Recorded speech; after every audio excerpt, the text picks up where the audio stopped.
Varg Vikernes is a musician and YouTuber promoting something called Thulean Perspective, which he claims is European pagan tradition combined with permaculture or living a simpler life. How well does this guy, his philosophy, worldview and advice stack up with timeless principles?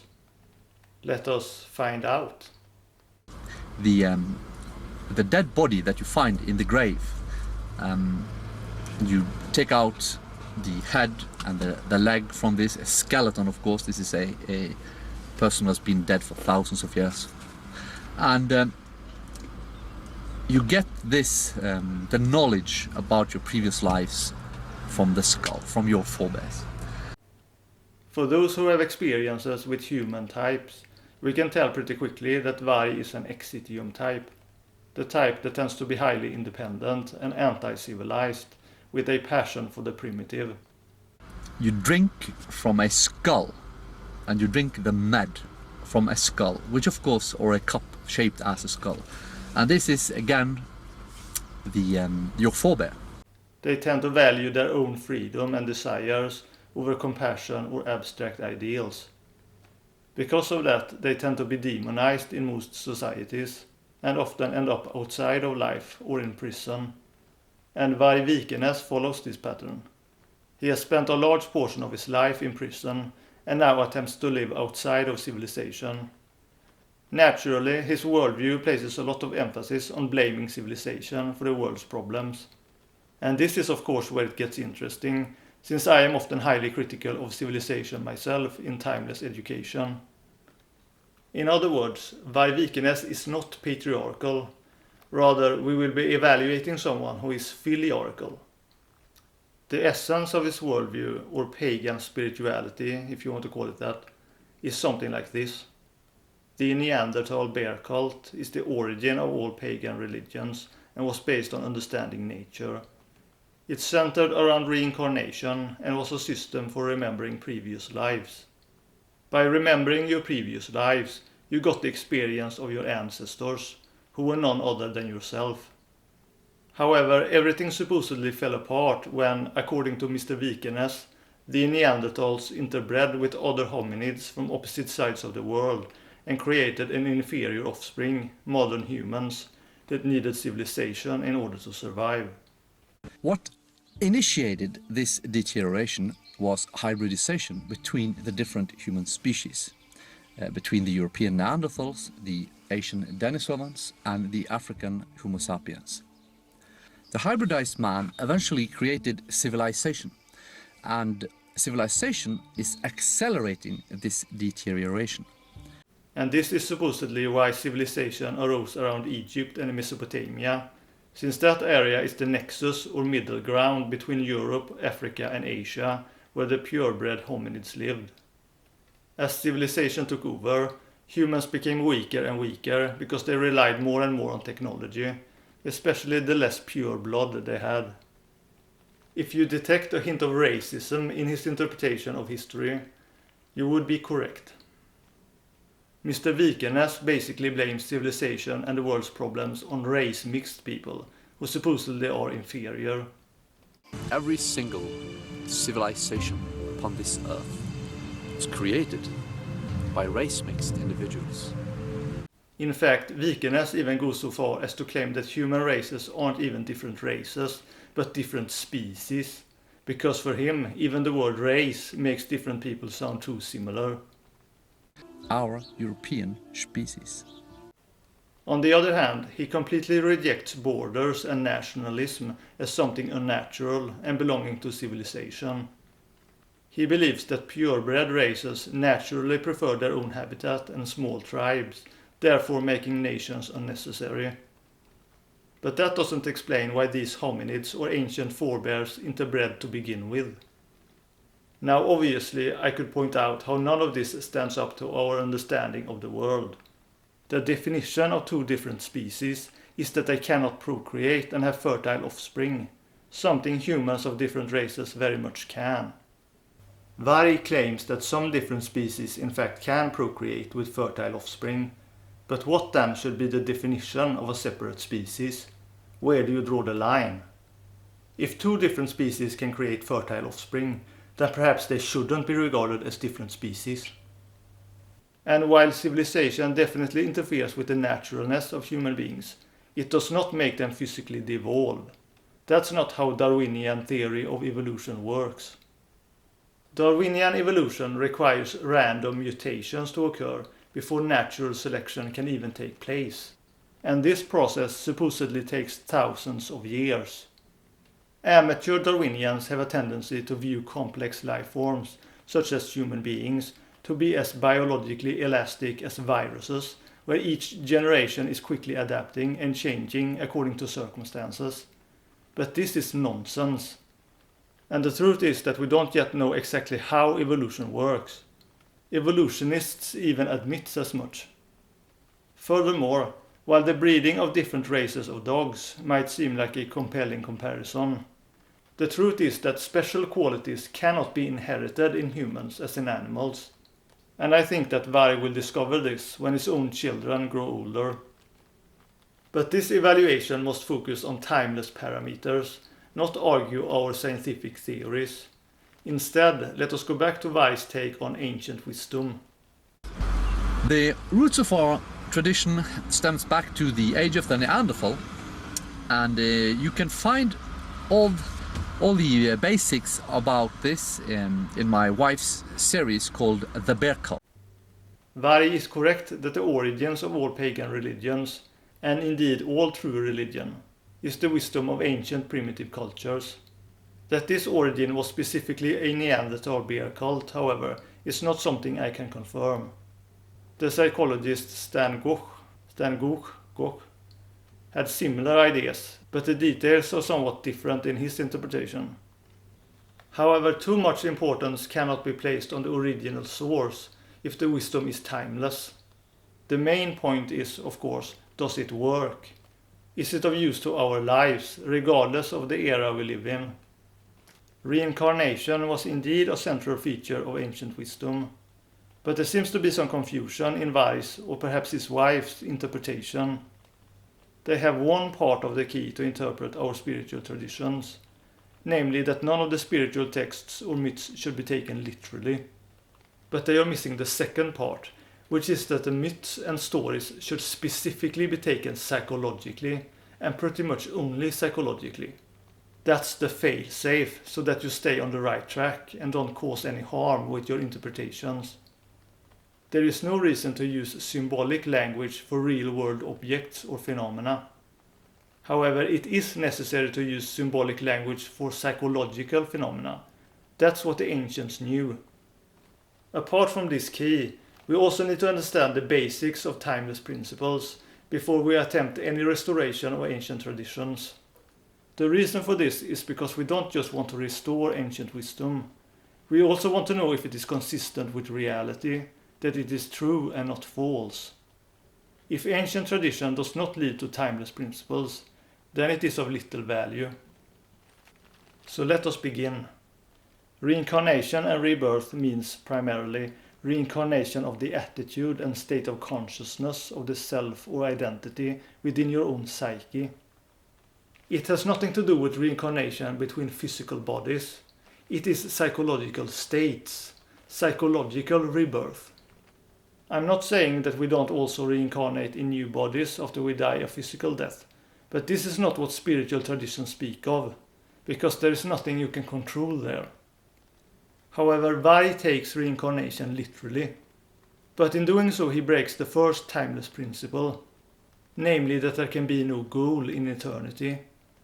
For Varg, there is this whole convoluted idea that you need to remember who you were in your previous life in order to become yourself, complete with rituals to recognize your belongings in burial mounds at the age of 7. Why would nature require you to remember your previous lives? Of course it doesn't. This is all human egoic desire about becoming great in the future, leveling up like in a role-playing game, but with no end or natural purpose. This means that Varg in his worldview has not conquered time. So his goal to become and understand more and more through many lives suggests eternity blindness. It is focused more on becoming rather than on being, on the future rather than the present, on what is not instead of on what is. And focus on anything that isn't present can never be satisfying. In fact, it only increases desires and rejects what is at the moment. It cannot nourish you, only make you thirstier. But obviously this confusion is based on his literal interpretation, and he is not alone in making this error. Even modern Buddhists make this error. It's true that you need to remember yourself psychologically. Why? Because the purpose of something that exists is to be what it is. When humans forget who they are, they end up in a psychological process of wandering shapes in their own minds, with false identifications. And the only way to escape this cyclical process is to center yourself in your true essence, which is pure awareness. Nothing else is you. Everything else is nature, imagination, or cultural imitation. Varg clearly does not remember himself, and he admits as much. But Varg's interpretation of know yourself is to recognize your belongings in a burial mound. He will never remember himself that way. He identifies too much with imaginary ancestors, with his race, with Neanderthals and so on. The kin or race that your true identity is related to is higher principles in your own mind. That these are illustrated as fallen warriors taken to Valhalla, etc., is again just symbolic of psychological processes and concepts. It has nothing to do with physical relations by blood. If something like that shows up in the practice of our ancestors, then it is degeneration. After all, even the Neanderthal interbred with other races. In order to be chosen, to be reborn, you have to have honor. And as I explained, honor, you can gain honor from a lot of things. But this honor is linked to you. This honor, in a sense, is you. This is what enables you to be immortal. This is what elevates you to the divine. This is what makes you immortal. Your honor. Varg also speaks a lot about honor. However, his definition of honor is also problematic. He says it is both something you accumulate and must retain from your previous life, as well as being the immortal you, except when you lack honor. Then supposedly you don't get to be reborn, making you not immortal after all. But if it is the immortal me, then it cannot also be separated from me, so that I have to go search for it. The only thing that is immortal is the higher self, which is your pure awareness, and the symbol of this is Odin, not Haminga. The honor, or more specifically the Haminga, should rather be related to how well you transmit this wisdom. You could probably translate it as culture or heritage in the broad sense that leads to specific karmic consequences. Talk of honor often devolves into honor culture, which is not honorable, since it is dependence on the external world, on reputation, and that others not offend you. In short, honor culture is weakness and attachment, not wisdom. And the Vikings did devolve into degenerate honor culture. We don't want that again. Real honor is authenticity, honesty, and naturalness, and that's it. The gods are not natural forces, but counsel or principles that illustrates various psychological states. For example, Varg is often governed by Loki, the accuser, since Varg blames others and has killed his own inner Balder, his innocence or heart, making him insensitive. Because that is what mankind has turned into. Worthless. Shit. I am furious at everything and everyone. Even myself. I am furious when I see the dumb boomer neighbors cut the lawn. Oh, look, it has grown a little bit. There, go get the lawnmower. It has something is alive in the garden. We need to get rid of it. We need it to turn into a desert. The tree of life is related with numbers, with the origin of arithmetics, as well as the mental world, not the physical placenta.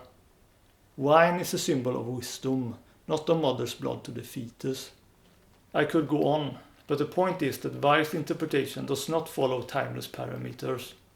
So even if you want to argue that his interpretation could be just as valid as mine, all that would mean is that our Norse tradition was false and thus can be thrown away. The only way it has any value, if you want to restore it, is to follow my interpretation or something close to it. Love is also missing from Varg's teaching, as you would expect from an antisocial character. I would have expected more love due to the team up with his wife, but it's possible that she is a masculine type. I am not too familiar with her, but possibly she is a magnitudinum type, since supposedly she has some kind of autism. By the stupidity and weakness of the masses. I'm furious at this world. And I'm furious at all those people who think there's a fucking solution to this. Fuck you! Everything is fucking putrid. Everything is rotten. There's nothing left worth saving even. We let the filth among us reproduce. Slaves. Serfs. The lowest human trash. We let them reproduce. Varg basically thinks most human beings are degenerate, weak, rotten to the core, and worthless scum. These are sentiments most men aren't able to express in the company of most women without them protesting the insensitivity and rudeness. But probably his wife is antisocial as well, and thus also insensitive. Now, obviously, if we were to buy into the notion that human qualities can be transmitted like in animals, then that would mean their children will become insensitive as well. Varg claims to value traditional femininity, but how feminine will his female offspring be with a masculine wife? What does he mean by traditional femininity? He also claims to value the core tribe and family, but has also said that in the Stone Age, women only wanted children from the alpha male, and there was no monogamy. So is monogamy and family really natural or traditional? Or does he want family structures even if it goes against female nature? If that's the case, then he cannot also claim that his ideal is natural. There are other instances when he betrays that his naturalistic stance isn't entirely natural. For example, he has suggested that we should introduce artificial difficulties so that people must fight and become stronger, and, obviously, to become more insensitive.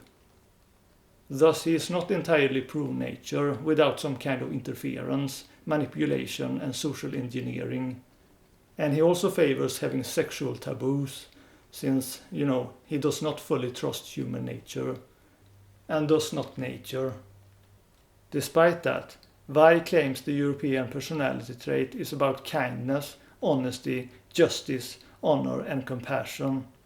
So there is a lot of inconsistencies in his worldview. If the personality of a population is genetically fixed, then obviously it's not going to change. But then you can't claim that most people are worthless or degenerating every generation. And if you claim most people are worthless, then where is the kindness and compassion? Showing pictures of Nordic warriors in battle is a questionable choice to promote his ideal Europeans, and puts into question what he means by the European personality trait and barbarism being natural. Is barbarism warriors constantly in battle, or is it the compassion and justice he claims it is? Varg also thinks we should strip all low IQ Europeans of all rights. Nice sense of justice and compassion there.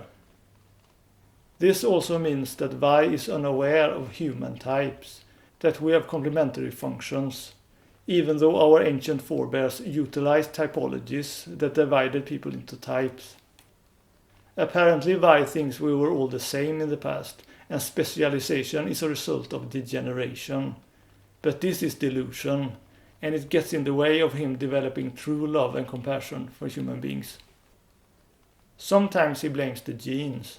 Other times he says European nature is naturally good, but has been corrupted by outside influences, such as Christianity. Which is it? So he argues that war can be good, because it reveals who among his tribe can be trusted to take up arms with him. But the goal should be to not have wars to begin with. Then you don't have to worry about people not taking up arms. I mean, again, what exactly is it you want should survive in your offspring? Genes for physical strength, aggression and insensitivity, or genes for kindness, love and compassion? Because you cannot have both qualities in genes if you promote one over the other. But all this is moot anyway, since special human qualities cannot be inherited in humans like in animals. This also means that Vi lacks proper self-love. He has a bit of contempt for himself too, for not being as strong as his forebears, for not remembering himself. How can you fully accept yourself if you believe you must remember some past life through ceremonies no longer available to regain your full honor? Obviously you can't. He doesn't understand that people's selfishness and dishonor is largely due to a lack of self-acceptance. And he certainly doesn't help people accept themselves with his racism and harsh judgments about human beings. When it comes to creational causality, Vi has an interesting perspective on determinism, that there is choice in reading ahead, but the closer things get, the more deterministic, a temporal gradation. Vi also shows humility in that he doesn't think he deserves the life and family he got, which implies that he knows deep down that it was not the result of his own actions, that things just happen. So I'm going to cut him some slack on this point, even though he sometimes talks as if people are responsible. He does make accusations like everyone else who believes in free will. But if people's bad genes or low IQ is responsible, then what choice do people have? What's the point in blaming? It's pointless to blame Vi too, since he was born as an insensitive type. But I do believe everyone can develop sensitivity and wisdom with the right knowledge, which is why timeless education believes that things can change, even Vi's heart, and restore his Balder. But Vi also has some virtues already. He doesn't care about money and understands that happiness is to be satisfied with little. To want to live a simpler life is his greatest virtue. He understands that we are heading for a catastrophe that won't allow the majority to survive if we don't return to a simpler life. His criticism of civilization as a whole is on the right track, even if he fails to understand the causal mechanisms. He doesn't automatically buy academic science or what scholars say about things, but is independent in his thinking, even though he isn't especially wise or intellectual. He has a more positive view of women than most racists. He is open to having women as spiritual guides. He is even pro-abortion, since it was natural in pagan times with the help of herbs and plants. But his attitude that abortion is good mainly for weeding out undesirables again betrays his ruthless insensitivity. I think he would be a decent contributor to any tribe. Just don't put him in charge. After all, we would want a leader who is a bit more compassionate and fair. You know, a bit more European. So while some of Vi's ideas and sentiments are level 6 stuff, as expected from an undeveloped Moram type, he also at times shows a lot of level 4 consciousness and even level 3 consciousness. The fact that he aims to let nature take care of itself, that he has no intention of interfering, that he has in a sense given up his previous struggles, is actually level 3 awareness. This might come as a shock to my viewers, but I actually do consider putting him at level 3. Obviously he drops down to level 6 whenever his accusations, his obsession with blood and soil, and his insensitivity manifests itself. But overall he has lost a lot of illusions about life that no longer makes him interested in vain struggles against reality. Obviously he lived at level 6 in the past, when he wanted to die fighting in war and didn't care for responsibility. But since then he has matured, and for an exitium, this is probably what level 3 looks like. But level 3 is still not enlightenment, and Vi is still stuck in false identification. After all, Vi does not remember himself, but I do. I know who I am and who I was. And I also know who Varg is, even if he does not.